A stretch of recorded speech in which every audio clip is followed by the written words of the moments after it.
up? It's the Gary Ayd Show here on The Cave, cavetalkradio.com, the Cave Talk Radio app, Facebook Live, and I'll tell you something, we got so much ground to cover today. Sports Equinox last night, and you know what? The sports god said, that's not even enough. There's not enough going on today. All four sports are in play for the first time in forever. No. We need more than that. Blockbuster trade in the NFL. That's where we start today. Christian McCaffrey. Not that I'm biased or anything, but yeah, baby. Okay, maybe I am biased. Whatever. The Niners, my team forever, right on the cusp of being a championship team already in a conference where it's up for grabs other than maybe the Eagles. They just made a big-time, big boy move. Christian McCaffrey traded to San Francisco, a plethora of lesser round picks, no first round picks, a second, a third, a fourth, like there's like 3 or 4 picks involved. And he's heading from Carolina to San Francisco. Now, there's a few things about this. First, I want to focus on McCaffrey himself for a second. He's been healthy this year. He's played in all 6 games. He is second, I believe, in the NFL right now in all-purpose yards. Fourth in all-purpose yards. So he is having a really good season. And on top of that, we were just saying this about him and a couple others the other day. It's going to be nice to see him have an opportunity to play meaningful football games in front of national crowds that actually want to see it. Like, for the first time in his career, really, since maybe his rookie year, he's going to be playing competitive games in for a team that has expectations of success. And you always want to see the most talented players in those situations. It's never fun to be Mitch Richmond. It's never fun to be Mike Trout. And up to this point, it's not been fun to be Christian McCaffrey. And I'm so happy he's going to get this opportunity. I hope he stays healthy. And now, for the other part of this, what this does for the Niners. I mean, Rich, this is what this opens up potentially. I mean, and with Shanahan being the offensive genius that he can be when he's not being petulant, this is like, woo. I mean, the things you could do, split backfield, putting Debo in the slot if you want to. Remember, he's more of a receiver than a running back now, but he used to be a running back. So you could put him as a split backfield. You could put him in an I formation with an RPO. You can throw McCaffrey in the slot if you wanted to with Debo in the backfield. I mean, there's so many things you could do with this. I mean, this is going to be fun. It is. It really is. And remember, they'll use both of them, especially around the goal line. They'll use both together. I see a lot of scenarios where they do play a lot together. It's easy to forget, too. McCaffrey in 2019 had a 1,000-yard rushing and receiving year. He's a great player. I mean, and that's the thing, because I think they're going to be – I don't think it's going to be situational football where the two play together. I think they're both going to be basically starters, because remember, Debo is basically a receiver at this point. Right. So, like, I think McCaffrey – and he may start at that role because he can move anywhere. Right, exactly. So I think Debo's going to start in their base offense at receiver, and McCaffrey will be the starting running back. And you still got George Kittle out there, too. Yeah. Have fun, defense. And when healthy. And that's always been the big thing with him. Yep. And that's why people forget him sometimes kind of easily because, well, face it, the Panthers are terrible. Oh, they're awful, right. And he's never really played for anything. He's over 50 yards rushing and receiving per game in his career. He's the fastest in NFL history to hit 3,000 rushing and receiving yards. See, Toby agrees. Toby's like, oh, we're talking about the Niners? All right. I got to get you. There's 670 yards from scrimmage this year is the number, and that's 4th in the NFL. Right. And get this. He's under contract through 2025. So's Samuel. So's Kittle. Let's go, baby. That organization is going to be stacked these next 3 seasons. Whoa. Dylan's up early today. How does he do it? He breaks news all night and then is up early. It's amazing. Ha Oh man, no, that what a trade. And this is the type of thing, even if I wasn't a Niners fan, this is the type of thing that, like, as just a fan of sports, should get you excited because it's a really good player moving to a spot where he's going to be nationally relevant and seen. And like for a sport like the NFL where everything's national, this is like amazing. He's not wrong. I mean, I'm thrilled, man. What do you want me to say? I mean, if your Eagles traded for him, wouldn't you be going crazy too? I mean, this makes us your biggest competition, I believe, Mr. Eagles fan.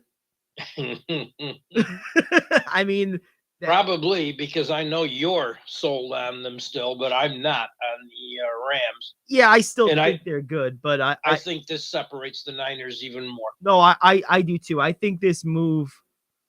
I was thinking up until yesterday that the Rams would have eventually figure themselves out, and I still believe they will. But I think with this move, the great defense that the Niners have always had now is powered by offense that's going to be good enough to help them win.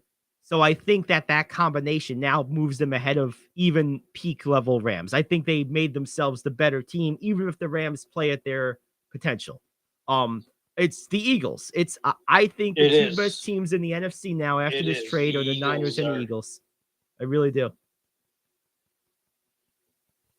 And when you think about the trade, the Rams are obvious winners.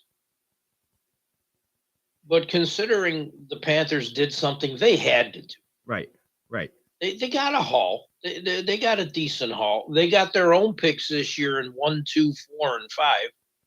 So you add 3 more this year and 1 the year after to that pile, and you could make some moves with those. No, you can. You don't have to use every one. You could make some moves. No, you're right. There's no question about it. I mean, you have a lot of moves to make if you're Carolina. It's like, well, do you draft best player or need? Yes. Well, what do you mean? Well, both are true. In the case of a team like Carolina, they don't have a best player anymore, and they need everything. So it doesn't matter. They're also good trade chips when you have that many. Yeah, that's true. And that's quite the possibility. I know Dylan's in the chats pointing out the injury history of McCaffrey, but right now he's healthy, and he's been healthy all year. So let's fingers crossed. Let's hope that continues. But I'll tell you what. So that was the late breaking news yesterday. We got a lot of other things to cover, as we mentioned yesterday, a sports equinox. So all teams are in action. 2 great NBA games. Pretty good ALCS game. Astros now up 3-2. We'll talk about that. Of course, there was some hockey, and there was, of course, NFL action last night, which actually, good job, me. I got that one right on 2 fronts. I said the over was an absolute lock yesterday. That I felt that was a really good bet, and you could have doubled the over under, and they still would have cleared just about. And the other thing I said, it was this game had a chance. I wasn't as convicted about it, but this game had a reasonable chance of being entertaining because both teams are prone to being explosive at times. And, yesterday was entertaining, if not classic good football. But it was certainly competitive and entertaining. Certainly one of the better Thursday night games we've had so far. So we'll break that down also. And one last thing, we have, of course, the question of the day, but a couple of disheartening notes that we do have to touch on. One related to the NBA, one related to a unnecessary early passing of a young athlete. So we'll get to both of those. We're going to take our first break. We'll come back. It's the Gary Ayd Show. You're on The Cave. Are you like me? You have health insurance, but you don't have dental insurance. Do you need to get to the dentist right away? Maybe you need an implant or some other major service. Well, I found a dental insurance plan that's just right for you. It's called Spirit Dental. Spirit Dental offers a $100 lifetime deductible, a huge network of dentists. And here's the best part. There's no waiting periods. Yeah, that means you can call right now and have real dental insurance for you and your family tomorrow and get that immediate coverage you want. Spirit Dental has plans for just a few dollars a day, up to $5,000 annual maximum, and coverage for implants. Whatever age you are, the dental insurance you need is a free phone call away. Now don't wait, and be sure to ask about Spirit's vision plan. Here's the number: 800-631-9229. 800-631-9229. That's 800-631-9229. Hey friend, life happens and you need money. What do? You call the special toll-free number we're about to give you. We will send you a link to your phone with details on how you can loan up to $5,000. Couldn't you use $5,000 to pay for your rent, pay grocery bills, get your car repaired, or whatever you need? It's up to you. We don't care. We're just here to lend you the money. And we'll lend people money with good, bad, or no credit at all. Of course, some terms and conditions apply, and you'll see those on the link we're going to send you. So if you need up to $5,000 maybe as soon as the next business day, call this number right now. We will text you a free link with details. Paid for by Money Mutual. Call 800-586-7112. 800-586-7112. 800-586-7112. That's 800-586-7112. Alrighty, so Tony Brown unfortunately lost his battle with pancreatic cancer yesterday, dying at the age of 55. The longtime NBA official, he was a very good ref too, very well respected. Pancreatic cancer is an absolute bitch. It really is. My aunt died of that. It's one of the worst forms of cancer you can get. It's almost always fatal and it's almost always painful. And in my aunt's case, it definitely was that. It's just a crappy disease. And the worst part about it is you go from like being perfectly fine to being given a death sentence in most cases, because there's like no symptoms, there's no buildup, and all of a sudden you're sick and it's like, oh yeah, you're going to die in 4 months. It's crazy. It is. It really is. Pancreatic cancer is the one that goes from stage 1 to stage 4 in hours, not days. Right. And it is. I've seen people have it and not be here long, and it is one of the worst things. Yeah, it's to watch a person go through. It's terrible. And feel for the Brown family and the NBA family today. Yeah, he was a good one, man. He really was a good ref. He was liked by the players as well. Yeah, very good official. So they wanted to pass on that news. Another bit of news, less known perhaps, but equally important to share. There was a young athlete. I'm gonna pick up his name here real quick.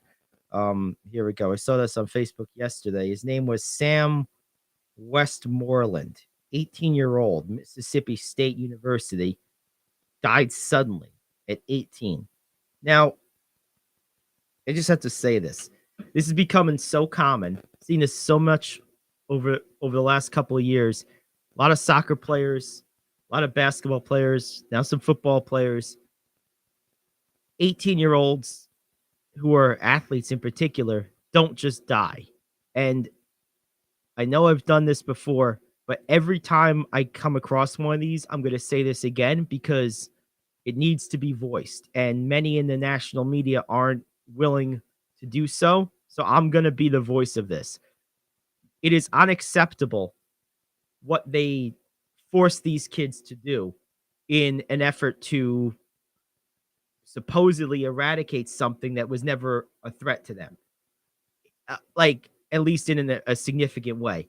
Like, it was known early on with these vaccines that particularly among young to middle-aged males, there was a reasonable possibility of myocarditis as a side effect.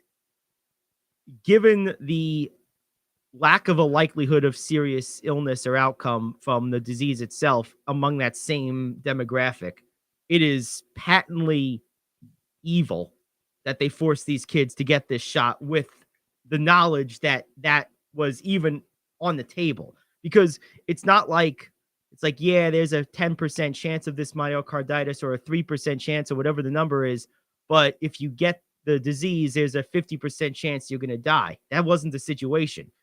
There was probably an equal or lesser chance of you dying or getting sick from the disease than getting the side effect in that age bracket. So in my opinion, there's no question in my mind at this point that these deaths we're seeing with these young athletes who are just dying suddenly, because how do heart conditions, and myocarditis is a heart condition, how do heart conditions kill you suddenly and unexpectedly?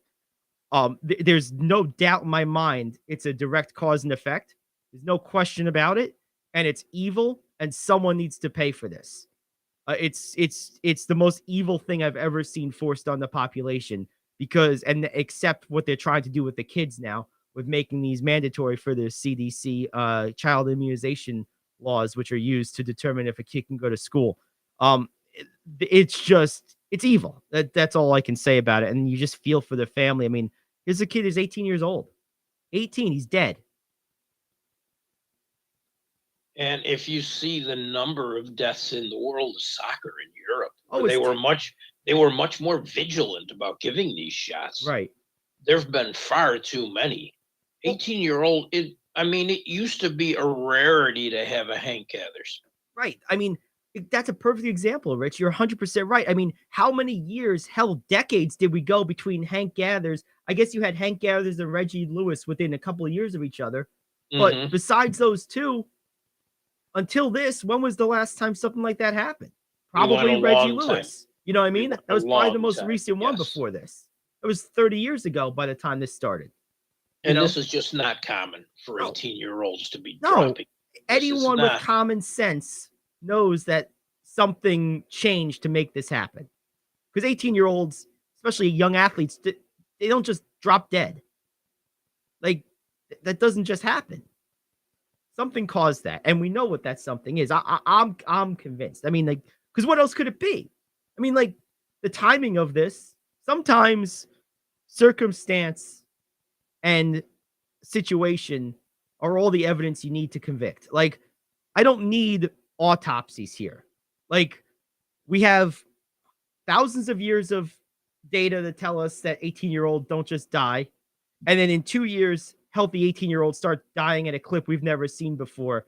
And in those 2 years, they were forced to take this experimental vaccine, which we know has these heart side effects, particularly for that demographic, the young demographic, in particular, men. I don't need anything else. Case closed. I know what's causing this. There's no doubt about it. And it's absolutely evil, and it really pisses me off.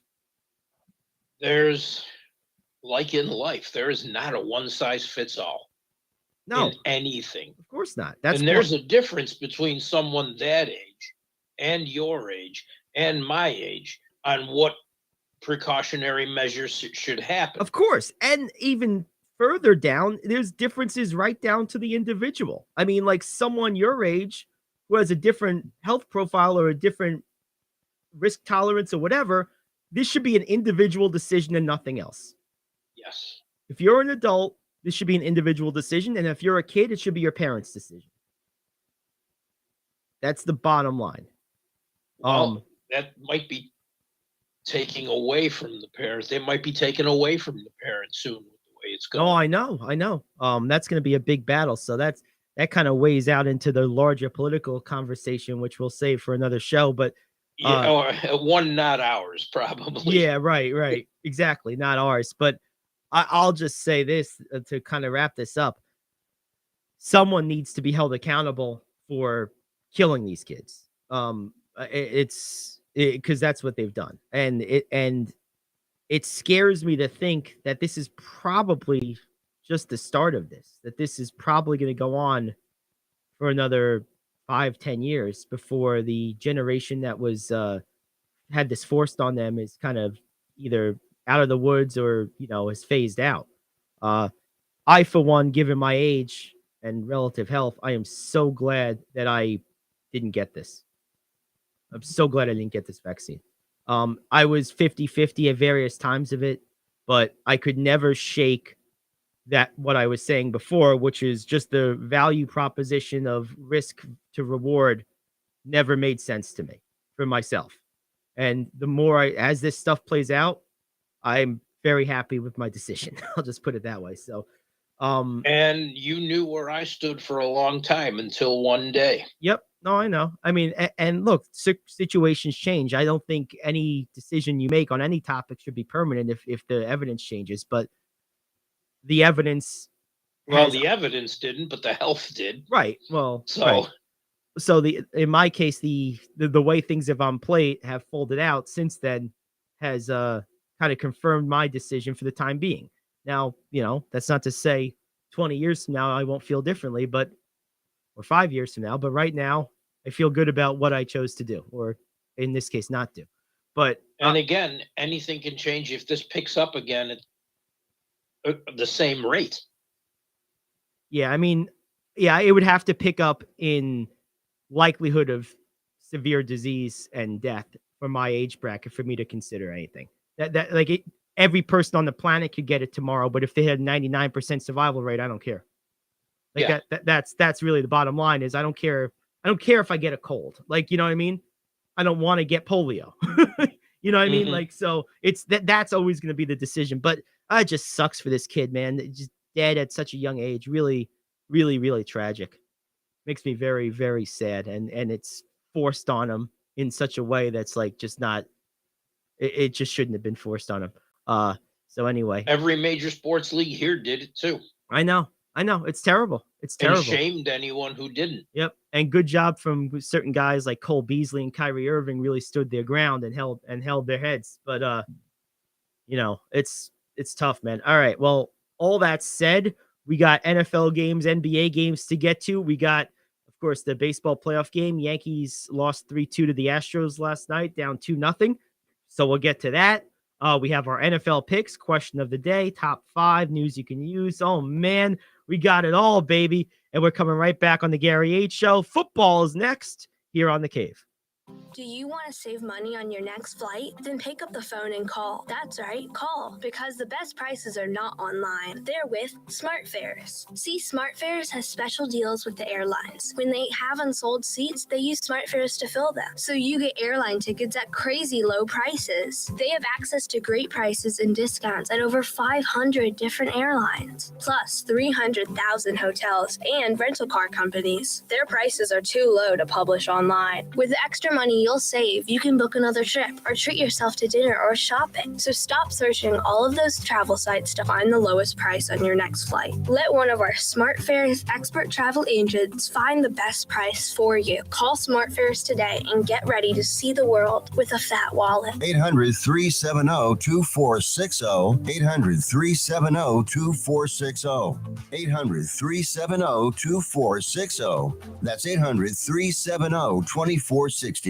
Come on, you watch the news. Be prepared to pay more taxes. Then, if you owe back taxes or haven't filed in a few years, get ready. The IRS, the largest collection agency in the world, will be coming after you with the power to collect taxes by any means they want to. Hey, they can freeze your bank account, your passport, even padlock your business. Oh, good times. Look, if the IRS claims you owe them $5,000 or more in back taxes and they're coming after you, don't panic. Call my friends at Get a Tax Lawyer first. Their job is to negotiate with the IRS and save you money. They're experts at it. That's all they do, and you can trust them. In some cases, they have reduced a $50,000 tax bill to less than $1,000. If you owe the IRS $5,000 or more in back taxes, call now for a free consultation. Call 800-649-8617. 800-649-8617. 800-649-8617. That's 800-649-8617. Here's an interesting thing. Former Washington Redskins great Chris Cooley is being honored by the team as an all-time great for the organization, but he won't be there. And why? I don't want to. End quote. Direct quote. Plain and simple. That was my first item in news you can use. So. I just saw this. I guess we needed to use it earlier. We did. He went on to say, "Don't have any interest in doing this. I'm very appreciative of being voted in, and I'm very appreciative of my time when I was there with the Washington team. At this point, I don't have a lot of desire to be involved with the Commanders." He didn't really give a reason, but you have to assume it's something to do with the owner's situation, or perhaps the changing of the team name, and but I don't know. You have to think it's something like that, or just a personal, like something on the way out of his career, something petty. Who knows? Right. But bottom anything. It could be anything. So anyway, I just thought that was interesting. Okay, let's stick with football for a second. Cardinals last night. I was watching a little bit of this game, and I watched probably the most interesting part of this game. I watched as in 60 seconds, a lead for the Saints turned into a lead for the Cardinals in very ignominious ways. 2 pick sixes back to back. The first one off the hands of the receiver. Literally, there should be a stat at this point with all the stats we have for receiver interceptions, because that's going to go on Dalton's record, and it's like, come on, man, that wasn't him. I hate seeing them go on the quarterback. Oh, so wrong. But then the very next drive after the PAT, Dalton, after a play or two, threw a pick that was absolutely egregious. I mean, he threw it right to the defensive back, who was just standing in the middle of nowhere with no one around him. Like, there was really no one. I don't know if the receiver fell down and the camera didn't catch it or something, but it was like in 90 seconds, 14 points on pick sixes was scored, and that was basically the deciding sequence of the game. Cardinals end up winning this game. It was fun, though. A lot of points, a lot of scoring. Definitely not the deadbeat game that we saw last week on Thursday Night Football. Not close. Your over pick was good at halftime, I think. Basically, yeah, it was about a push at halftime. It was. Yeah, it was pretty good. I was sitting pretty. Made a little money on that one. I put about $30 on it, so I made a couple dollars. But not bad. Cashed out for about 55 or something, I think it was. So not too bad. Beer money. What was the deal with Murray and Kingsbury yelling at each other on the sidelines? Oh, they don't like each other. And Kingsbury better get his head checked. You're a coach. He's a franchise quarterback. You're not winning that battle. Not at the money they paid him. Let's just be what it is. I mean, maybe Bill Belichick could get away with something like that, but like, he's the only one. Maybe Mike Tomlin. So there might be 2.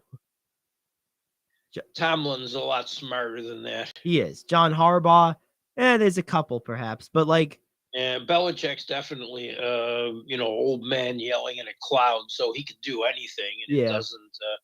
Well, he's got won't affect him. It's just Bill. He's got a weight of accomplishment behind him at this point that gives him that gravitas. It is earned. It's not like he's just been there. This isn't Marvin Lewis, who was there for 100 years and never got anything done. I give Marvin Lewis all the credit in the world for being in one place that long and never accomplishing I have anything. no idea how that happened. It's like the most amazing accomplishment in sports history. It really is. Was he there 15 years, 18 Must years? have had pictures of the Brown family somewhere that no one wanted to be shown to the public. It had to be. Something like that. So there you have it. So Thursday Night Football was, for the first time, an actual success. It was actually a good game. And I think we got a good game next week. I think you have I know it's Tampa. But I'm trying to remember who they're playing next week. I never go more than 1 week, so I never know until the week of. Yeah, I think it's. And I don't have Prime, so I don't get to see these games. I have to rely on what I can find. Yeah, I find them around. Let's see. We got trying to find this, but I'll find it. I know it's Tampa Bay. It's a pretty good game. Here we go. Season schedule. Let's see. Thursday Night Football. Okay, so Ravens and Buccaneers. Yes. That is a good game. That sounds good. Yep. So, all right. So the slate is picking up. Just while I'm here, while I have it pulled up, I'm just gonna read through these real quick. Ravens, Buccaneers next week. Week 9, not so great. Eagles and Texans, followed by Falcons and Panthers. Titans and Packers could be okay, although the Packers look pretty out of it. Patriots and Vikings in week 12. That will be that game's on NBC too. Come on. That's rude. Bills at Patriots December 1. Raiders at Rams December 8th could be good, and Niners at Seahawks week 15. Jaguars at Jets and Cowboys at Titans. So really not a great slate for Amazon. Hey, the Seahawks are tied for first in the division. That's right, with everyone else. Yeah, the whole division. Everyone but the Cardinals. Right, the whole division's tied. It feels like pretty crazy stuff. All right, let's go over to the NBA. You had 2 good games last night. 76ers narrowly losing to the Bucks on an Embiid miscue. Your boy Doc Rivers drew up a good play. That's one thing I'll always hand to Doc. He's one of the best after timeout play organizers in the league. And he drew up the play. Embiid didn't execute. Mm-hmm. And Wesley Matthews hit a late dagger in that game, which really helped. Giannis was big, 21, 13, and 8. And they wasted a game from Harden, 31, 9, and 8. Mm.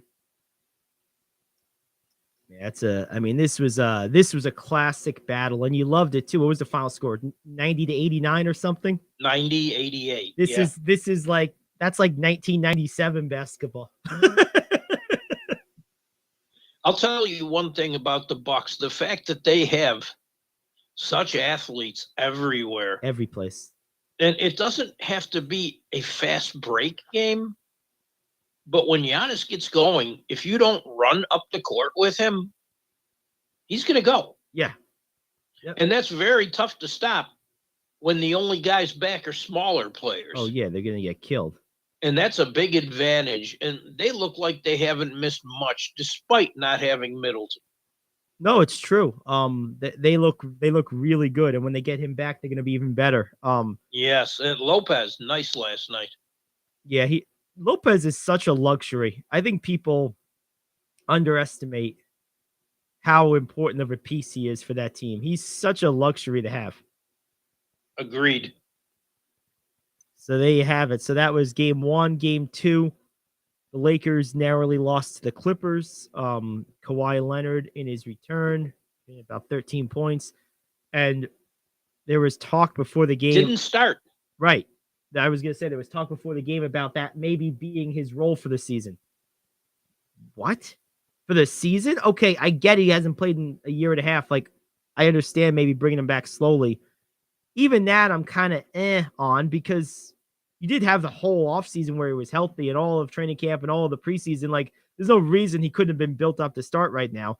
But, like, okay, I'll go along for the first 3 or 4 games, but you mean to tell me you're going to turn one of the 5 or 6 best players in the NBA into a 6th man? No. It baffles me, but I see it for a little bit. Yeah, I'm 4 or 5 going to games. reserve judgment. If it's still happening in game 11, I'm going to be concerned. Right. Yeah. I think for me, my tolerance level is about 5 games. 5, maybe 6 games. That's about my threshold. After that, I'm going to be like, what are you doing? Now, the thing that's going to be annoying is, let's say after 6 games, they're 5-1 doing this. They're going to feel they're smarter than everybody when, like, if you're just a good team in the NBA regular season, you're going to win a chunk of your games anyway, no matter if you deploy your troops properly or not. And I guess that's the logic behind it.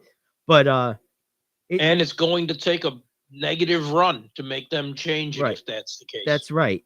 The thing is, but look the way they played. Right. They had a balanced effort. They had no 20-point scorer. Yep. Paul George had 15 and 10 boards. Ivica Zubac, how effective is this? He had 14 and 17 rebounds on 6 shots. Mm. That's how it's done. That's it. That's very And the Boban-ish. Lakers, yes, except he did it for a longer Yeah, period he did it of for time. more than 10 minutes, right? The Lakers have some questions. Yes. After the opening night 10 for 40 from 3, they said, oh, we can beat that. 9 for 45 last night. Yuck. Westbrook was 0 for 11. Ugh. Not I good. give him credit. He had 5 steals and he played hard, but Eesh. Not good. I don't know what to do about that. But the biggest problem I have is Anthony Davis. He had 26 and 8. On the surface, it looks okay. He had an okay game. He needs to be, LeBron's at the age where Davis needs to take over more. Mm-hmm. He needs to be that ultra Robin to LeBron's Batman. Right now, he's not even Alfred. God, are you about to call him Catwoman? What's going on? No, Catwoman was hot. Anthony Davis is the least efficient jump shooter in the NBA in the past few seasons. Among 178 players that have attempted at least 500 jump shots since the beginning of 2021, Davis has logged the lowest field goal efficiency rate at 35.9. No other players below 40. Wow. This is not the kind of help LeBron needs, especially when you're playing with a guard who, in his full basket of an arsenal, shooting consistently is not one. No. There's not one thing in there. They won in the bubble, but all of a sudden, is he the second best player on that team? And if Davis is, you have a problem. Yeah. Davis's struggles, the way he's playing on both ends, could really just hurt this team more than anything. Oh, no. You need Anthony Davis if you're the Lakers. He has to be an MVP type of contributor on a consistent basis. The only way this roster works is if he does that. Otherwise, the team's not good enough. It's nowhere close to good enough. Right. And the people that say numbers never lie, oh, they lie. Yeah. You just don't know it. Right. You find out how much the numbers lie if you watch. Yeah, and if you know what you're watching, it's a problem because even if Davis plays at his peak abilities, this is still a iffy situation whether or not this team can truly get through the West. But if he plays like he played in the bubble, there's a chance. If he doesn't play like that, there's no chance. He absolutely stinks. That was a couple of long years ago. It was. And he doesn't show it, and that worries me. It has to be a concern. He's not the player he was. No. Not even considering the injuries. But, when we sit and we do our top fives and everything, and how often in the last year and a half to 2 years have we ever done a top 5 of NBA MVP candidates and had Davis on our list? Never happened. No. Never happened. Should he be? Yes. Yeah. Well, not playing doesn't help. Yeah, but it's more than that. To your point, like when he is playing, he's not playing the way he needs to be. And this is the thing I always say. This is why Davis is not in that category. If LeBron underplayed like this, or if Curry underplayed like this, or if Harden or Embiid underplays like this, Giannis, those guys get railed by the national media for underachieving. Why? And Davis doesn't. Why? Because of expectation. We expect Davis to be injured and to underperform because that's been his MO his whole career. We expect greatness of the guys I just mentioned. That's the difference. Right. Well, we do because, They've neither of them are playing alongside LeBron James. Right. Well, that's true, too. They have a bigger load to carry. Right. When Davis had to carry the load in New Orleans, he failed miserably. Which is why, even when the Lakers traded for him, I said at the time, he's not going to be your number one. And when LeBron ages out or moves on, you're going to need another number one. Davis at his absolute best can be a number two. He just doesn't have the it factor like we always talk about to be a number one. And really that's the only thing missing. I mean, from a talent and ability standpoint, there's no reason he shouldn't be a number one. But he's just not. And if you know what you're watching, you can just plainly see that. And the thing is, he not only is he not a number one, but his number one is a generational player. Right. Who's one of the best that's ever done it, but it's also his 20th year in the league. Yeah, I know. It's time. He's on the downside, as much as I can't believe that it took this long for him to get there. Right. He's not at his peak. Right. And he needs that second person to step up. Right. Why more of the game doesn't run through Davis, I don't know. I think it's because he does it. It's because they don't trust him to, because of the numbers you were just going through with the shooting percentages and the volume of shots like that he's taking. That's the thing. It's not like he's taking a couple of jumpers a game and missing a bunch of them. That's like the way he's playing right now. It's like he's allergic to contact. And if he's not in the post, he's not going to be as effective. I don't know why it's taking them so long to see this. Well, if I'm Darvin Ham, I'm like, guys, you're not the Warriors. Stop with the threes. I personally think, this is my own opinion, I don't have any insight on this to say it's so, but I personally believe that the reason they're not playing through Davis more and the reason they're not playing Davis more in the post is because Davis won't do it. I was going to say, do you think it's because he doesn't want to accept? I do. I think he just won't do it. And if they try to make him do it, he does it lackadaisically for a period of time, pouting the whole way. And you can't force someone to do something they're not going to or willing to do. So I would be floored if Darvin Ham didn't understand what we're talking about right now. I'm sure he absolutely does. He just can't get Davis to do what he needs him to do. That's what I think. And that's a bigger problem. Oh, it is a bigger problem. It is. I mean, I'm at the point right now. Here's an interesting one. I'm going to say this right now. You know that trade we've been talking about for 100 years with Westbrook going to Indiana for Hield and Miles Turner with the 2 draft picks? Yes. I'm going to change that.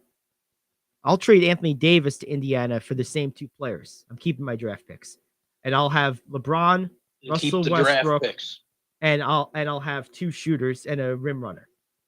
And then maybe I can trade Russell Westbrook for another like D3 type of player down the line with the draft picks. And now I put a real team of shooters, athletes, rim runners around LeBron. Ball is in LeBron's hands. I would trade Westbrook and those draft picks for something like a Robert Covington or someone of that nature, someone of that style of player. And all of they'd have to take a lot more back just for salary.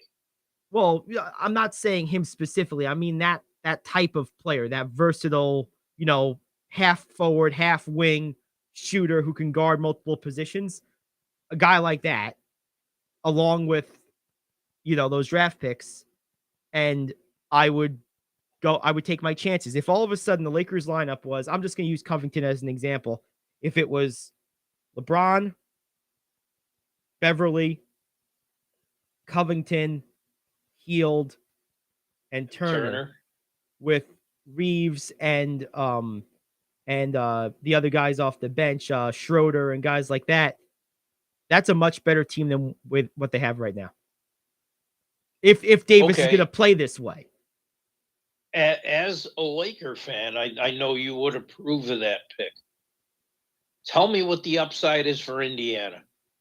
Well, Davis has 2 years left on his contract. They're at least 2 years away from competing. He will be a draw at the gate in the meantime while they're building around these young guards. And then it will be a great expiring contract that they could either trade next year or just let expire. And if they want to be players in the free agent market the year after. Devil's advocate. The guy don't want to play inside now. What makes you think he's going to do it in Indiana? Oh, no, I don't think he will. But what I'm saying is Indiana doesn't need to depend on him to win because they don't expect to win the next year or two. Right, but okay, so he doesn't play inside. He goes to the forward position. You're going to take minutes away from Mathurin to appease this guy? I mean, I don't see what the upside is for Indiana. I think it's not like their gate's hurting. Yeah, I think it's a draw type of thing. I think that they could potentially end up with more nationally televised games as a result of that. And it's also a salary cap thing where they'll have a real trade asset or a big expiring contract to continue to rebuild this team. And I don't think you have to take minutes away from Mathurin to do this. I mean, you could play those two together because if Turner's not there, you're going to play them together. I mean, Davis is going to have to learn, whether it's with the Lakers or somewhere else, he's going to be playing center. Like a lot. Agreed.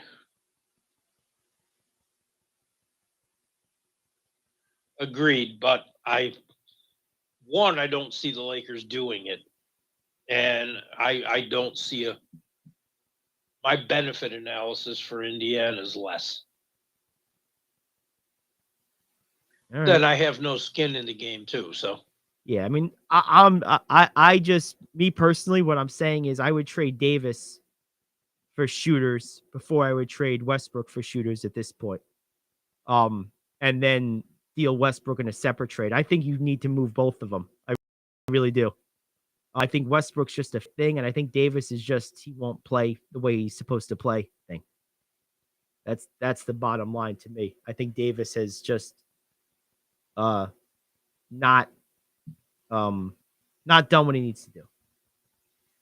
I wonder if it's a fear of further injury, especially as he gets older. I'm sure it is.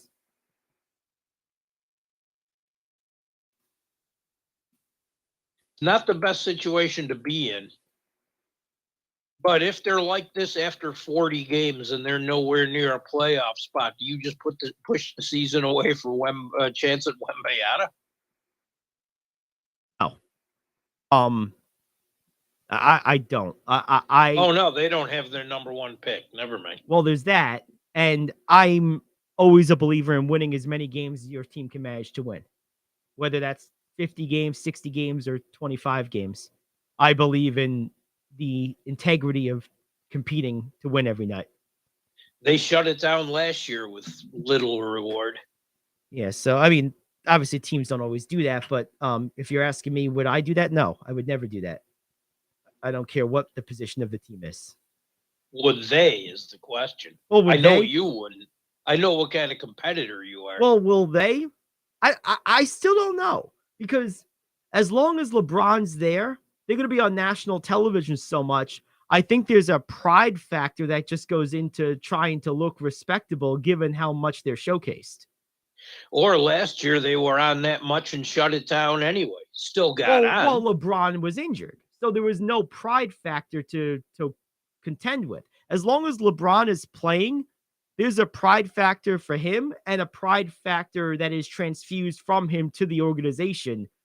Given that they're so showcased, I don't think they'll be in a position where they'll want to do that. Now, if LeBron goes down for a length of time again, like he did last year, then yeah, that could play out again. But as long as LeBron is actively playing and they're on national TV every other night, I don't think that they're going to pack it in, particularly for as long as LeBron is chasing Kareem. Right. You know, because that's going to be the story of the season. I wonder how bad it is that you're putting all this on someone with 20 years in the league. Oh, we need you for 65 games at least. We need this. We need that. I mean, you need the other guys too. Let's call them out when necessary. No, of course, but to be fair, today I felt it was necessary. There's no reason. LeBron's given me no reason to not expect 60 games or so from him at a high level yet. That's the reason that expectation is still there, is because he's not shown that he's incapable of it yet. Right. But these two scenarios aren't mutually exclusive either. Like, you can expect that from LeBron and also expect Davis to play better. It's not a pick your poison. It's like, no, let's do both. Well, that's the whole thing, but it seems to fall on one set of shoulders more than the second set, who doesn't seem to want to take that. Yeah, we got a comment here. Jordan played 82 games at Bronze Age. Yeah, Jordan was never as good as LeBron is now at any point in his career post 98. So, and he quit twice. Yeah, I don't want to hear it. The comparison, as far as I'm concerned, isn't LeBron and Jordan. It's LeBron and Kareem. Jordan's my 7th best player of all time. I like, to me, LeBron is so much better than Michael Jordan was. It's not even close. Not really. Jordan quit twice and saved 400, 600 games on his body. LeBron played for 20 straight years. So no, that's not true. So there you have it. All right. Well, let's take a break. We got the top 5 coming up. We got the question of the day. We got our NFL picks, and we got news you can use. A little baseball in there as well. It's the Gary Ayd Show here on The Cave.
Hour 2 of the Gary Ayd Show here on The Cave, cavetalkradio.com, the Cave Talk Radio app. Great to have you aboard. Gary Ayd, Rich, and Selmo. Hour 2, which means time for the top 5. This is the moment we've all been waiting for. It's time for King Talk Radio's Top 5. Alrighty, thank you. George, what do we got today for the top, Rich? Okay, we've had 3 days of NBA basketball already. Yes. And shame on you, NBA TV, for making this should have been great Saturday doubleheader for everyone, with the second game being Dallas and Memphis. Giving me a first game of Philadelphia, San Antonio. Ooh, you're wrong. Boo. Don't do that to people. Especially when you're giving away League Pass for free for the first week. Yeah, really. Nobody's watching San Antonio. Oh, disaster. I mean, they got absolutely destroyed on opening night by an awful Charlotte team without their best player. Yes. It's not good. Okay, with that 3 days of the NBA, we did this in football after week 1. Give me your top 5 NBA overreaction this season. Overreactions. Okay. First one, Philadelphia is going to be just fine. They lost 2 pretty close games to maybe the 2 best teams in the NBA. So I'm not concerned about Philly. I think Philly's going to be really good. If either of those games had been series, they'd be 6 or 7 game series. Philly would win some games. So I'm not going to overreact to 2 close losses to Boston and Milwaukee. Those are I think, in my opinion, the 2 best teams in the NBA. So, yeah, I'm not going to be too worried about that. Another one is I do think the Lakers will be better than what they've shown. Again, same general logic. They lost to 2 of the better teams in the Western Conference. I think it's fair to say that they don't stack up favorably against the best teams in their conference. But I also think it's probably going a bridge too far to say that they can't win a solid amount of games against the rest of the conference and the larger league. I do think I've seen enough from them where if they're playing a team like Denver, or they're playing a team like Dallas, like those are 2 pretty good teams, but they don't have the athletes that the Clippers and Warriors have. I think the Lakers can compete and beat those teams, and I certainly think they can beat the lesser teams. So I was very critical of Davis in particular, along with Rich just a moment ago, but I don't want to take that too far to the point of hyperbole and exaggeration. Some people will. That's why I'm saying it. This isn't going to be a championship team unless something radically changes, but it's not going to be a 30-win team either. They'll be somewhere around that 500 to high 40s win total when it's all said and done. I do believe that. And probably working towards one of the play-in spots. Right. Yep, I think so. So that's another one. I think people are going to overreact to the play of the Toronto Raptors early on. I'm not going to get excited about that. I mean, the reality is they've looked pretty good in their first couple of games, but they play in a meat grinder of a conference. They really do. I just can't see how they win a playoff series in that conference. They could win 56 games, but from a matchup standpoint, I just don't see how they beat any of the teams that they'll have to beat to win in the first round. It's not even because they aren't good, because think about who they'll play. I mean, maybe they could beat Chicago, but Chicago could certainly beat them too. Same with Cleveland. They're not beating Milwaukee. They're not beating Boston. They're not beating Philly. They might beat Brooklyn. They're not beating Miami. That's just a difference, man. So people are going to say, what about the Raptors? They're going to win a lot of games. And they're consistent. They're going to be consistent. They're going to be a solid fundamental team, but well coached. But this is just a brutal conference, man. I mean, this is just a real tough East this year. It really is. I have read some people overselling the Raptors early, and I'm like, wait a minute. Yeah, like you have to beat those teams in series, and I just don't see it happening.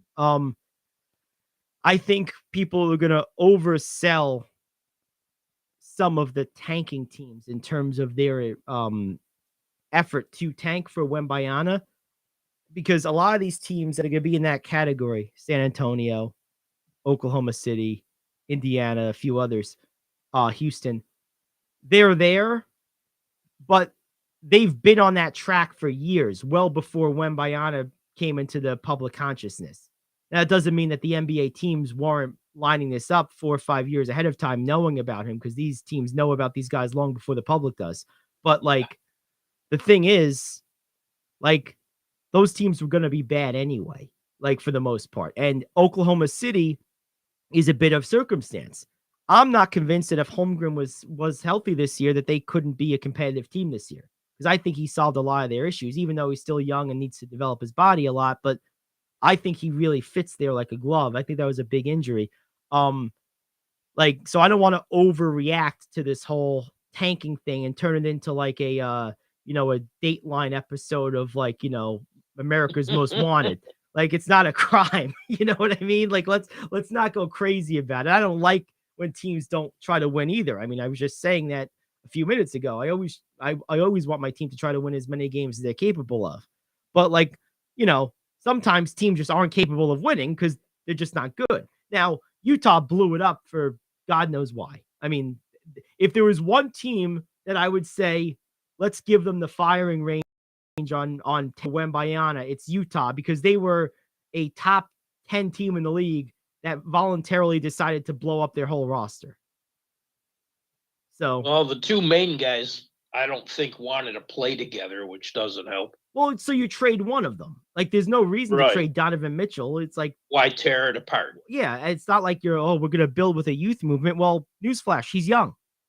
Explain San Antonio. Right. Well, San Antonio's been on a downward trajectory for a few years now, about 5 years now.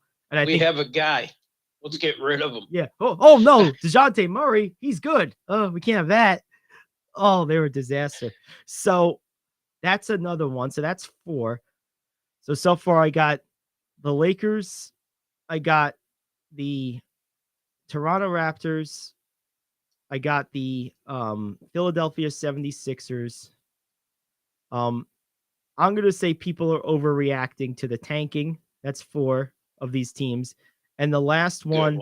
Yep. And the last one, I think they're going to people are going to overreact to this in-season tournament when it happens. I don't know if it's happening this year, but I think it's going to be something that people, I'll give another one too that's actually already happened, but that's just something I see on the horizon that people are going to lose their shit over. And like, am I going to be a fan of it? Probably not. Am I going to go crazy? I know it won't. It won't affect whether I watch or not. Right. So. Am I going to go crazy? No. So, the last one that's happened so far, though, is I think people are going to overreact to the early struggles of the Denver Nuggets. Like, let's calm down. Jamal Murray hasn't played in close to 2 years. And Porter. They all need to get their legs back. Right. They're going to be fine. They're going to be more than fine. Let's just cool it. So there's my top 5. I had that one too. The other one I had that you didn't, I didn't think of the tournament, although I liked that one. We're overreacting a bit on the Miami Heat losing to the Bulls. Yes. Without Levine, granted. Bulls are a good team. It was a game. Don't think that this is gonna happen under Spoelstra for 82. No. Spoelstra is one of the better coaches in the NBA. Yes. I mean, otherwise I'm with you on every other one. Yeah, so that's my story, and I'm sticking to it. This is my top 5 for today. That was fun. I couldn't wait. I was jotting down stuff last night. I'm like, oh no, I gotta ask him this. This has got to be the top 5. This is one. And when I put the note on that one, I'm like, bingo. That's it. All right, we got a couple of minutes here. Let's get some hockey scores in, and we'll also do some baseball. All right. All right. A ton of games in the NHL last night. Let's look at the home area teams. San Jose got their first win. They beat the Rangers of all teams 3-2 in overtime. Mm. In a battle of middling teams in the New York area, the Devils beat the Islanders 4-1. Sabres defenseman Rasmus Dahlin set an NHL record for goals. He scored in the first 4 games of a season. A defenseman has never done that before. Sabres beat Calgary 6-3. Impressive win. Boston beat Anaheim in a shutout. Montreal 6, Arizona 2. The Leafs won 3-2 in overtime against Dallas. Pittsburgh annihilated the Kings 6-1. Ottawa 5, Washington 2. Minnesota beat Vancouver 4-3 in overtime. Edmonton 6, Carolina 4. And Vegas beat Winnipeg 5-2. There you go.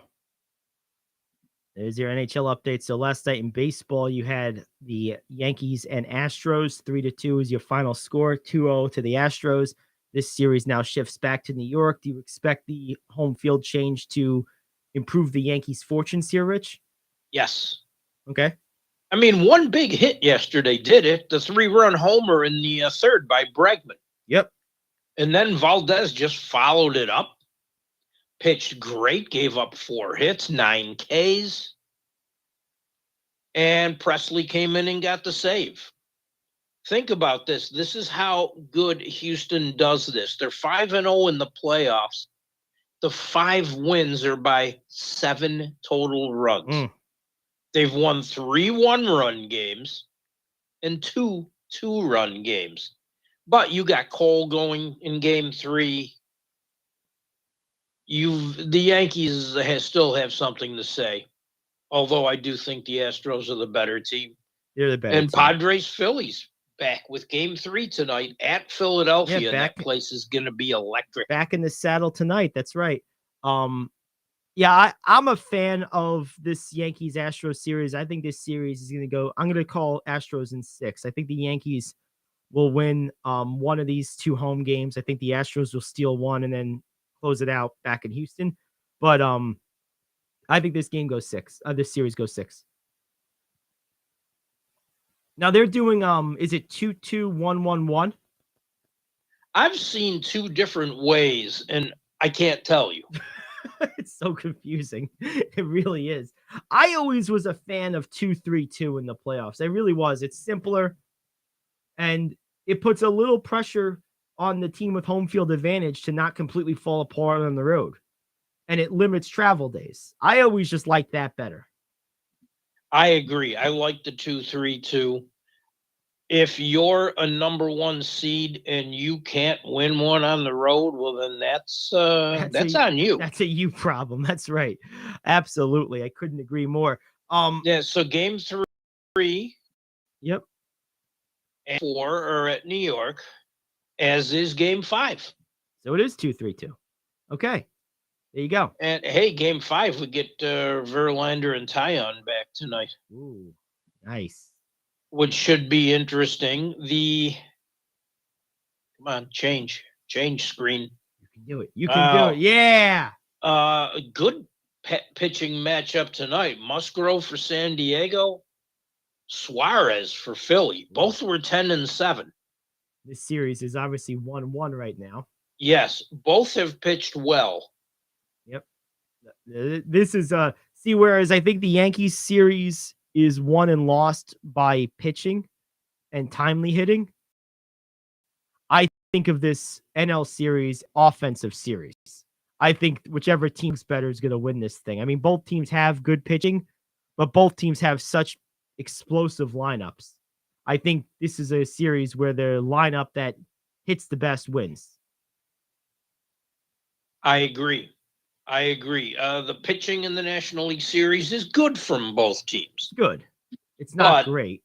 You also have great pitching lineups, great hitting lineups on each side. Right. More power from the Phillies side.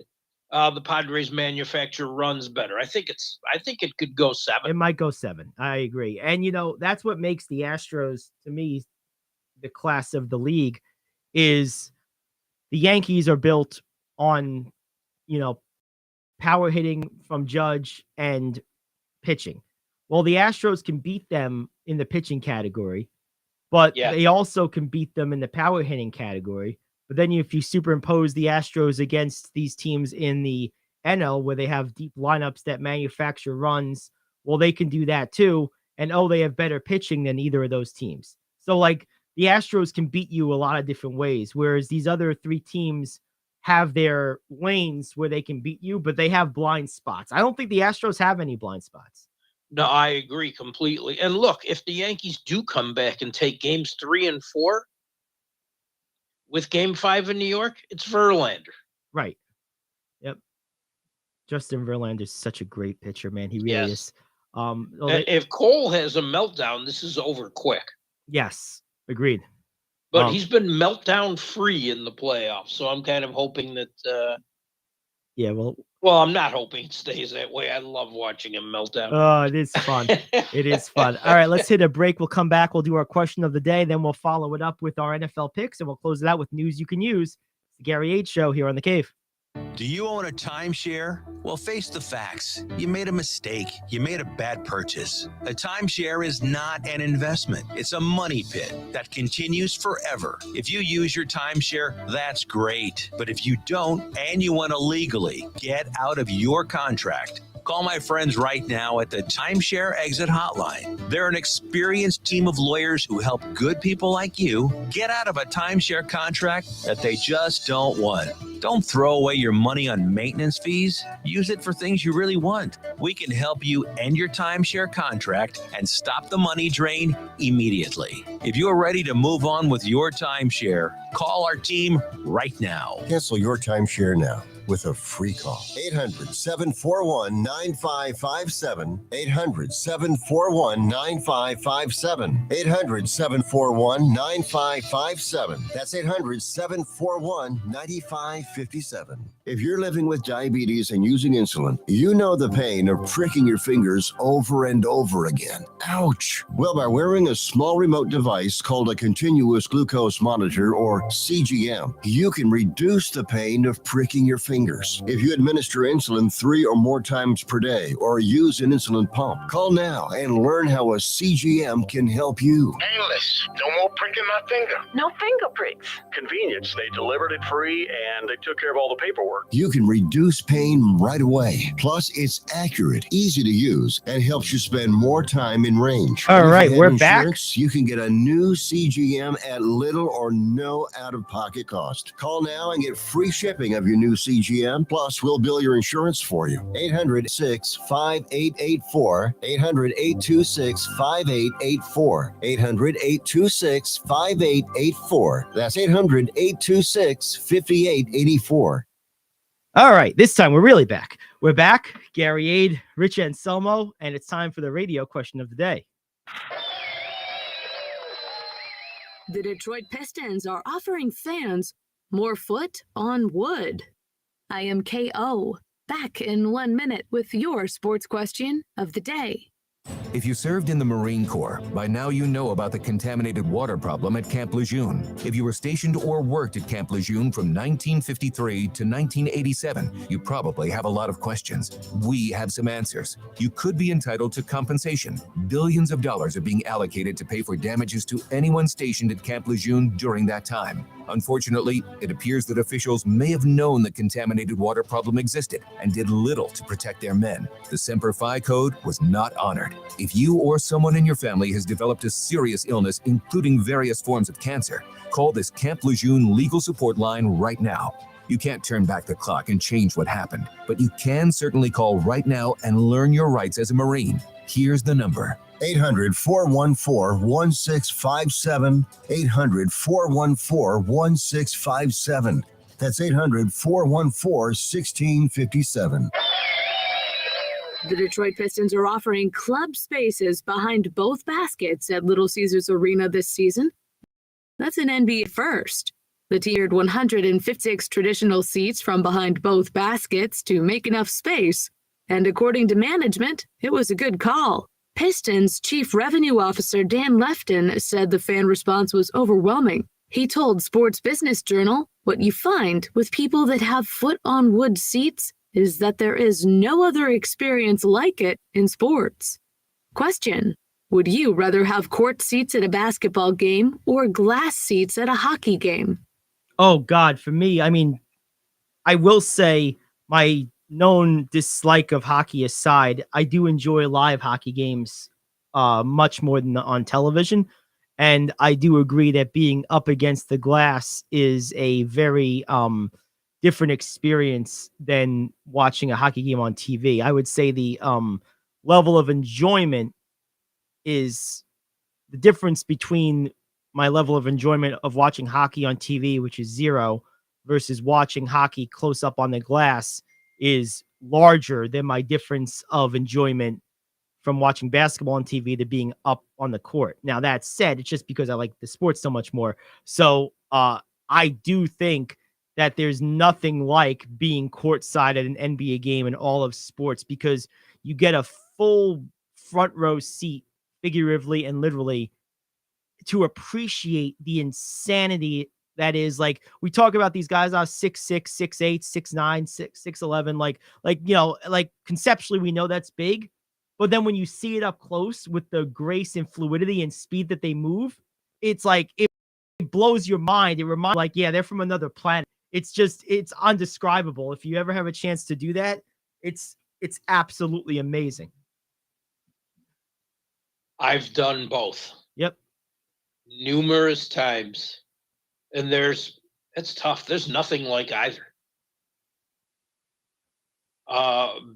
Being on the glass is an experience because the physicality, and so much of it happens around the boards, Yes. is right there in front of you. And of course, I laugh at the noobs who will like put their beer on that ledge on the other side of the boards. Ooh. But that ain't sitting there for long. That's not Don't going to do that. stick there. Yeah, no, that's not good. Of course, I've had NBA players right up in my face too, sitting that close. And it's I like them both. Yeah, this is like picking between two kids for you. Yeah. Yeah. And there's really, I mean, if I have a preference, I'm going to say hockey because the physicality hits you in the face. Mm-hmm. But they're both, I would never turn either down. Yeah. Yeah. I've also done both, not at the pro level, both at the collegiate level. I covered Syracuse basketball for a short time. And then, Oswego hockey, I covered as a student reporter. So, both are very high level of competition. They're not pros, but they're pretty close. And I did appreciate and enjoy hockey better from the arena than I do from TV. But it's a better in-person sport than television. Yeah, sport. Without a doubt. In fact, I would even say I find hockey to be the only the second sport that I would rather listen to on the radio than watch on television. The other one being baseball. Yeah. Yep. So, but no, it's a good question. Oh, there's a difference growing up with baseball too. Yes. And I grew up with baseball on the radio. Baseball on the radio, there's something very American and timeless about it. It is. It's just a beautiful thing. It really is. It really is. Now, the thing is, as much as I love those seats in hockey and basketball, I'm completely different in baseball. Just put me in the building. Yep. I don't care where it is. I do love being right behind home plate, and I've done row one of that. That's what I was gonna say. I would rather be behind home plate, I think, than anything. I think for me, it's either behind home plate or in the outfield somewhere are my two ways. I don't like to be on the baselines because for two reasons. One, you really have to pay attention. Yes. And I don't want to have to be looking out for my life necessarily. And then the second thing is I don't like the weird sideways view. I like the back to front or front to back bird's eye view that is produced by home plate in the outfield. I don't like the horizontal slant view that you get on the baselines. I've sat on baselines, and I agree with you on both counts. Yeah, it's not my favorite thing. My favorite is behind home plate, but good Yep. luck doing it in the majors. Oh, yeah. I've only done it in the minors. Yeah. Oh, yeah. Well, that's it. Yeah. Although it's a blast. So much fun. We have the Hudson Valley Renegades here, the A team of the Yankees. For years, it was the Rays, and they were about a 25-minute drive from my house, and those games are great. The thing about outfield, and there are certain seats in Pittsburgh. I went to a bunch of Pirates games this year, and I never sat in my assigned seat once. That's pretty cool. I sat in the special outfield seats. I sat at like picnic tables on the outfield where so many balls were hit that way, and no, I didn't get one. Damn. And I'm still bitter. But the problem with those unassigned but open seats is you've got to get to them pronto, or else they're not there. And sitting right above the bullpen, which is still technically an outfield seat, is also a personal favorite. And we did that a number of times this year. No, that's awesome. I mean, I think baseball is my favorite sport to go to live. I think the difference in quality is greatest in hockey, live to television. Yes. And I think the most like jaw-dropping live experience is courtside at an NBA game. Like that to me would be the way I would break that down. I think there's nothing more jaw-dropping than watching 7-foot guys move like they're 5'10" and being like right next to them. It just blows my mind. Hockey goes from unwatchable to me to pretty entertaining if I go from home to in person. And baseball, there's just a comfort and a laid back nature to being at a live baseball game that is just almost cathartic to me. Oh, yeah. The only problem with basketball at the professional level is try to get a courtside ticket to an NBA game now without like selling a kidney. You know, I mean, you do get 2 of those though. True. Darn it. I thought it was livers that you only got one. Oh, jeez. Oh, man. What did I do? No. But yeah, hockey's still affordable down there. Even at the NHL level, the NBA is no longer. But I'm been very lucky in life that I've gotten to do that a lot. No, that's really good. I mean, it really is. I mean, I enjoy minor league baseball a whole lot. I go to a lot of minor league baseball games every year. I do too. And it's really probably my favorite live sport experience. It's just very comfortable. That's the word I'll use. Yes. Very comfortable, very laid back, good quality product. Usually the games are about 2.5 hours. They're not usually particularly long. Just a very fun experience. And the nice thing about minor league baseball is they had the rules this year for pitchers. Yes. And that did make those games go by faster. No, it's good stuff. It really is. All right, let's take a break. We'll come back. That was a good question. We will come back and we will do our NFL picks. And we'll close that with news you can use. It's the Gary Ayd Show here on The Cave. Are you like me? You have health insurance, but you don't have dental insurance. Do you need to get to the dentist right away? Maybe you need an implant or some other major service. Well, I found a dental insurance plan that's just right for you. It's called Spirit Dental. Spirit Dental offers a $100 lifetime deductible, a huge network of dentists. And here's the best part. There's no waiting periods. Yeah, that means you can call right now and have real dental insurance for you and your family tomorrow and get that immediate coverage you want. Spirit Dental has plans for just a few dollars a day, up to $5,000 annual maximum, and coverage for implants. Whatever age you are, the dental insurance you need is a free phone call away. Now don't wait, and be sure to ask about Spirit's vision plan. Here's the number: 800-631-9229. 800-631-9229. That's 800-631-9229. Hey friend, life happens and you need money. What do? You call the special toll-free number we're about to give you. We will send you a link to your phone with details on how you can loan up to $5,000. Couldn't you use $5,000 to pay for your rent, pay grocery bills, get your car repaired, or whatever you need? It's up to you. We don't care. We're just here to lend you the money. And we'll lend people money with good, bad, or no credit at all. Of course, some terms and conditions apply, and you'll see those on the link we're going to send you.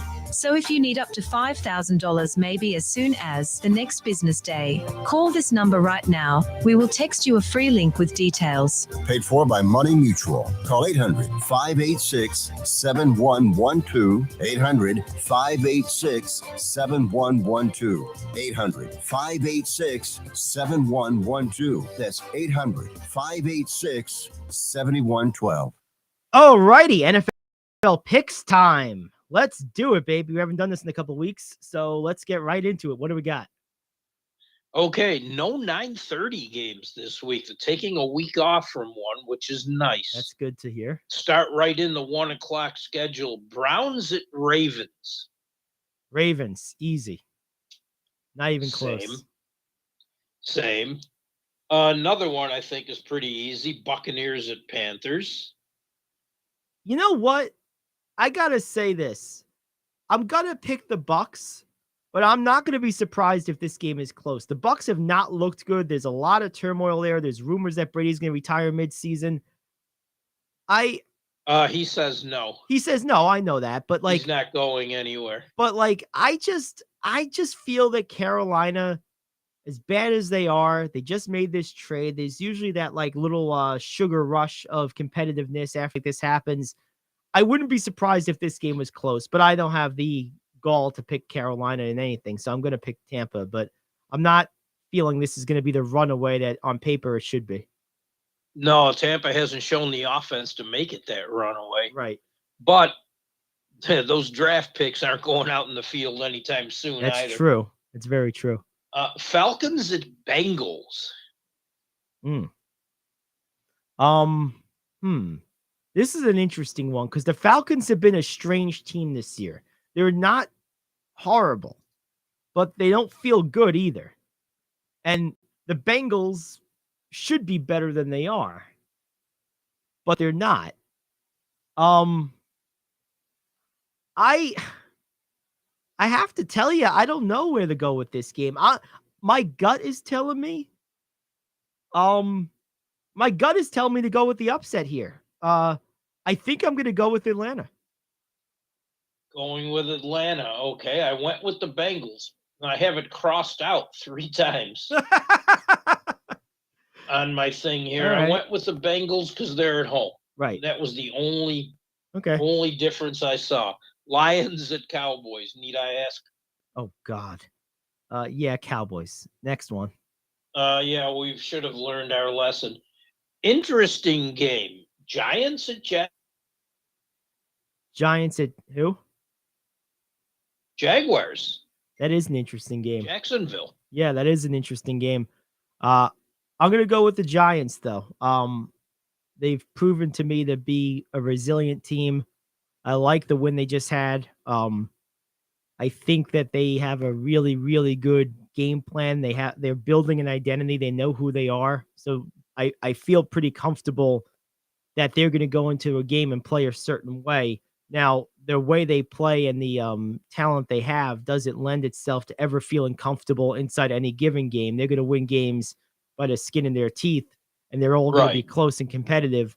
But I believe in this coach, and I believe in their emerging identity. I'm going to go with the Giants here. I did as well, only because Jacksonville has not really delivered after the opening promise they've shown. Right. And as any young team, they're quite inconsistent.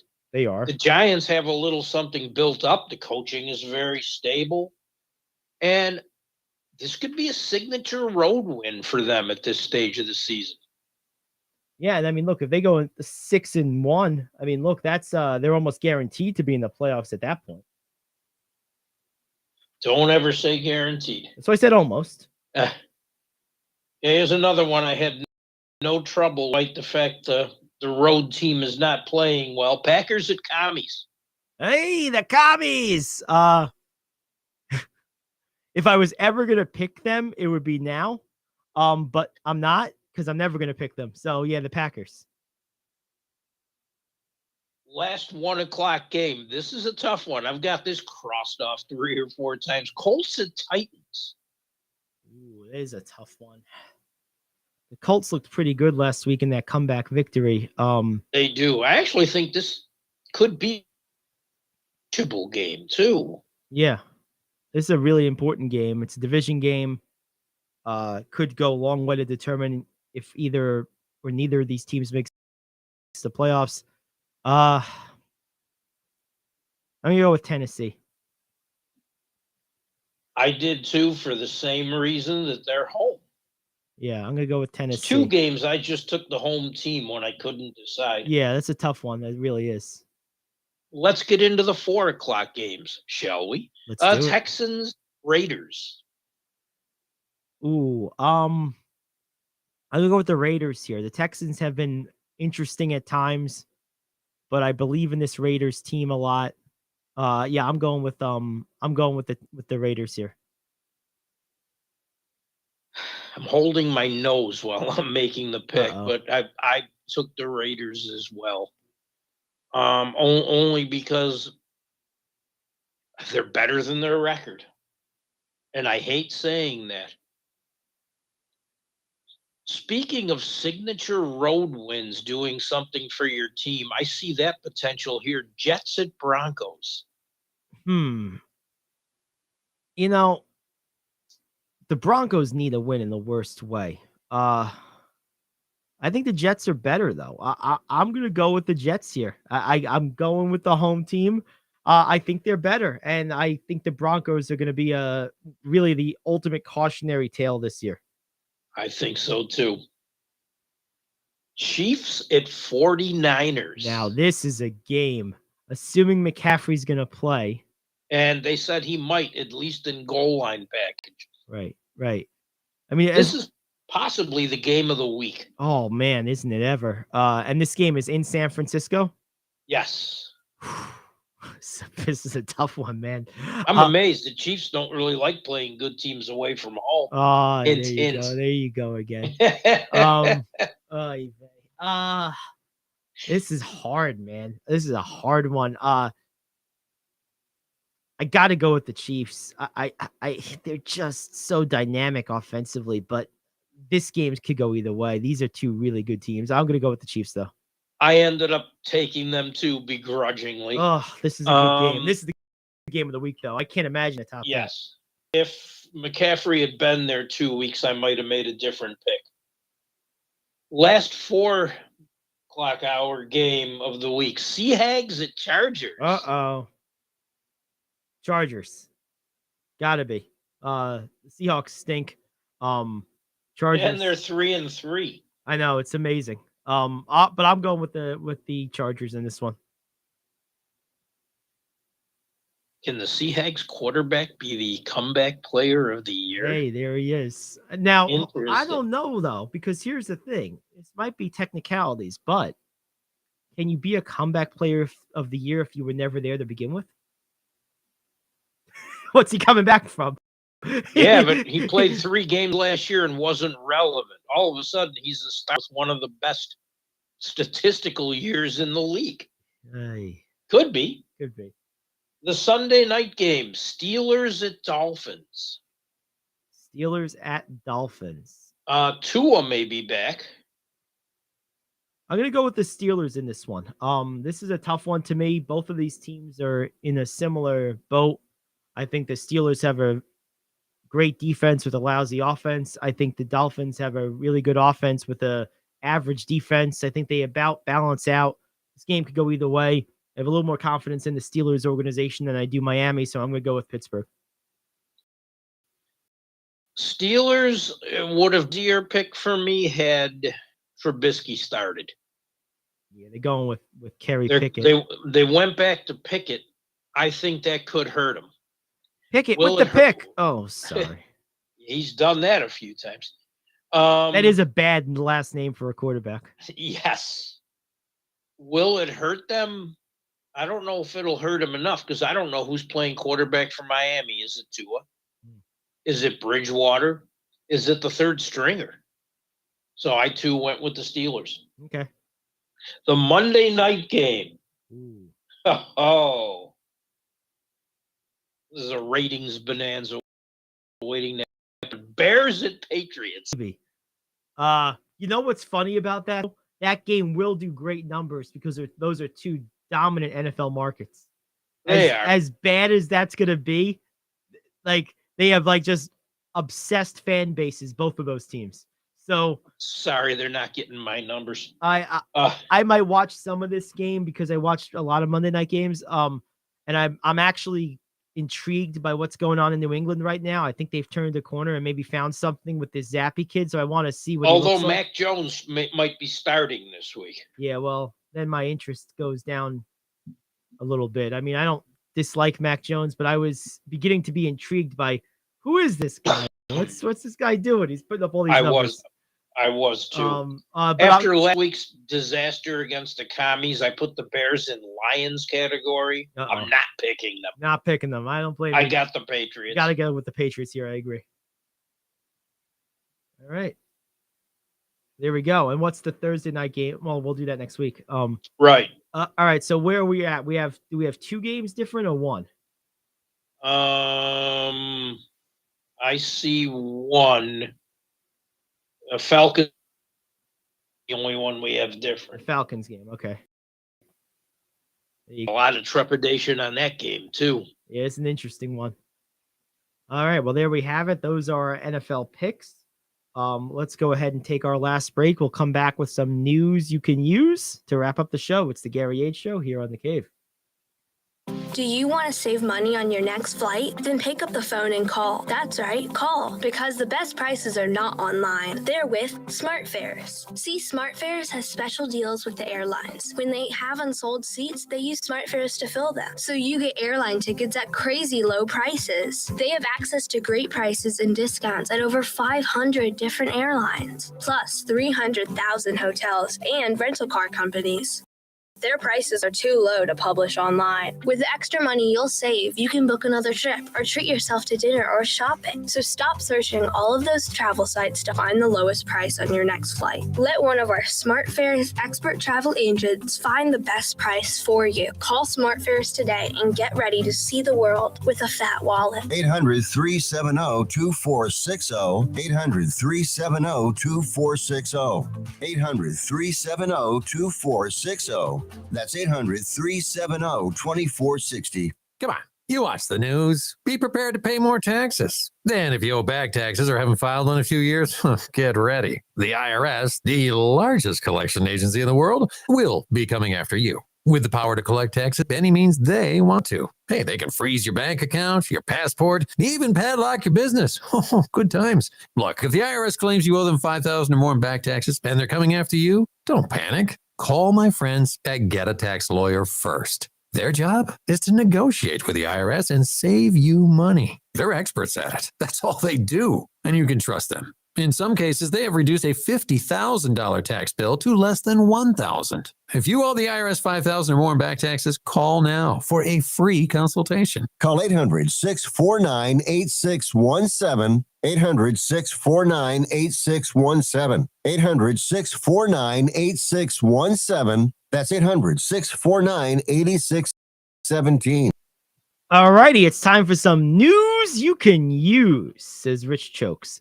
Come on, man. Don't be Anthony Davis. Let's go. No choking. I was just going to say it was an Anthony Davis moment. Oh, no. All right. What do we got today? As the sport of pickleball continues to grow at a pretty impressive rate. More pickleball. All right. Kevin Durant is buying a pickleball team. Okay. I think the sport's going to continue to grow the more that big name athletes are buying it. I really do. It might. It'll be interesting to see if Kevin Durant has some burner accounts to, troll the opponents of his pickleball team.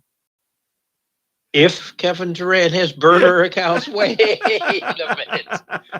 Well, hold on there. Pickleball specific burner accounts now, Rich. It's a new level of offense. Oh, they probably all have the same password. Oh, That's funny. if you were the world's biggest soccer fan Uh-huh. and you were looking forward to the 2023 World Cup, Mm-hmm. 2022 World Cup, would you step foot in Qatar No. after everything that's been said about you going there? No. And you think you've heard it all, right? Qatar's government is requiring all foreign visitors to download a pair of apps that provide officials with rights to access data on their phones. It's basically spyware. Qatar is requiring visitors to download two apps, Etheraz and Haya, Hayya. Etheraz is a COVID-19 tracking app that can manipulate content on your phone. It can also override installed software and disable a phone's lock screen. What? Haya, which tracks matches, has permission to share information on a user's phone. Well, you know. You have to download these. Well, I'll tell you what. If I was Now, I'm no travel agent, but I'm telling anyone, if you're going to Qatar, leave your phone at home. Yes. Or you know what I was gonna say? I would. It's time to take a page out of the drug dealer's book. Get my old flip Burner phone out. phone. That's right, baby. Cricket wireless flip phone. My name is Joe Johnson. Oh yeah, I'm going the whole route, man. Oh, you have to download these apps to get into the country. No, absolutely not. At the very least, I'm leaving my phone at home or having a burner phone, like literally a fake phone with a different phone number, none of my data installed on it. Like, that's the way I'm doing that. But, thankfully I don't much care for soccer and I'm barely know where Qatar is. So I think I'm good on that. So I think I'm safe. And I think Americans are going in big numbers, and I think they're nuts. Yeah, well. I mean, fan accommodations are an issue. Security, the infrastructure is a huge issue, and this thing runs about a month. Yeah, not only that, what if you're forced to go over there as part of your job? Well, Qatar is imposing media restrictions on any international broadcast media for the entire tournament. They'll be barred from filming at government buildings, schools, housing for migrant workers, which I don't know why you'd be filming there, places of worship, same thing, I don't know why you'd be filming there, and hospitals. And crews are going to be restricted from recording at residential properties and private businesses. So you basically can't get any shots of Qatar in your broadcast at all. No B-roll. Nope. Oh, well. That is so strange. You're going to have to buy a generic package. That's boring. Why did the World Soccer Organization, I don't know their proper name, why did they select FIFA? Yeah, why did they select such a closed site? Money. Why do they do anything? They're not the most. But they're not the most. No, but there couldn't have been above board. No, but there couldn't have been any shortage of any other real cities that were going to pay money to and have a better experience. Not to mention be somewhere people might actually want to go. Right. I don't get it. There is absolutely no way you could get me there. No. Oh God, no. All right. Well, enough about Qatar. What else we got? That's for all you people last year complaining that the World Hockey Championships were in Edmonton. Please. Yeah, go to Qatar. Have fun with that. Spare me. At least Edmonton, they don't install apps on your phones. Oh, they do check your vaccine passports, though. Not anymore. They finally stopped that? Yes. All right. Good job, Canada. It only took you 2 years. It's actually worse coming back here. Jet receiver Elijah Moore requests a trade from the Yes. team. Yes. Just when you're going well, something like this pops up because the Jets say, you know something? Yeah, you weren't at practice, but guess what? We're not trading you. He's frustrated with his lack of targets in the offense. Don't you have to aren't you a part of that as well? Don't you have to do some things to make sure you are targeted more in the offense? You would think so. And skipping practice is probably not the best one. Strange. Very strange. Tom Brady apologizes for comparing the NFL season to military deployment. That was a bad statement on his part. I thought it was really stupid, but this came as a couple days after having to apologize for the language he used on the sidelines to his offensive lineman Sunday. First, I think I'd have probably used the same language. Yeah, I don't care about that. Yeah, and second, if anyone's seen that Brady special running on ESPN Plus, yeah, he talks. This guy swears the second he gets out of bed. Yeah, he talks like this. Yeah, that's just how he talks. Yes, absolutely. Yeah, I had no problem with that at all, none whatsoever. The military comparison was bad. I thought it was dumb. And, yes, he realized that afterwards, and he's not prone to these type of statements in his career. As much as I don't like Brady, he's pretty measured in his remarks usually. So this is just a slip of the tongue. He didn't mean anything by it. And good he apologized, and let's just move on. Thank you. I agree. 76ers PJ Tucker says there are no weak links on our roster. Oh, does he not know who his head coach is? Roster. Does he not? Doesn't mean there's no weak links on the bench. Does he not know? Does he not have a mirror? Oh, sorry. Sorry, PJ. But I like their roster. I don't disagree. I don't know. I like their team too. But man, PJ Tucker to me, I think has graduated to the level of return to Minnesota Kevin Garnett just about. Like he's out there yelling at people right now and trading on reputation. People are eventually going to figure out, wait, the Emperor has no clothes. True. He's just yelling at people. Ah! What else we got? Okay. Steve Nash downplays the debut of Ben Simmons with this quote. He's rusty. The guy hasn't played for over a year. Yeah. Simmons' performance was pretty meh. It was pretty meh. That's a nice way to put it. Zion hasn't played over a year either. Yes. Murray hasn't played over a year either. Let's put things into perspective. Yeah, Ben Simmons did not look good. I don't think he's a fit on that team because I don't think that coaching staff's going to know how to use a non-shooting point guard. Actually, they used him as a facilitator, which is what they should have done. But it still didn't work.